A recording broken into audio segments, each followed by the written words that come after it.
आगे बढ़ते हैं और अब आपको बताते हैं कि 62 व नैब ताहयात नाअहली केस पर अदालती हुक्म माना जाएगा या निफास इलेक्शन एक्ट का होगा। चीफ जस्टिस ऑफ पाकिस्तान की सरबराही में तश्कील 7 रुकनी बेंच आज सुनवाई का आगाज़ करेगा। किसी की सजा खत्म हो जाए तो ताहयात नाअहली कैसे बरकरार रह सकती है? चीफ जस्टिस का मीर बादशाह कैसरानी की जाली डिग्री केस में पूछा गया सवाल। अब निफाज अदालती हुक्म का होगा या फैसला इलेक्शन एक्ट का चलेगा? जवाब की तलाश के लिए सुप्रीम कोर्ट का 7 रुकनी लार्जर बेंच मंगल 11:30 बजे सुनवाई करेगा।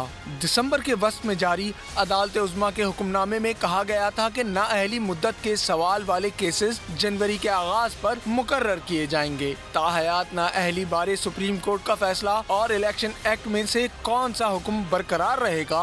बेंच में शामिल justice Mansoor Ali Shah, justice Yahya Afridi, justice Aminuddin, justice Jamal Mandokhail, justice Muhammad Ali Mazhar और जस्टिस मुसर्रत हिलाली दलाइल सुनने के बाद फैसला सुनाएंगे। केस के ज़ेरे उल्तवा होने को इलेक्शन में ताखीर के लिए इस्तेमाल नहीं किया जाएगा।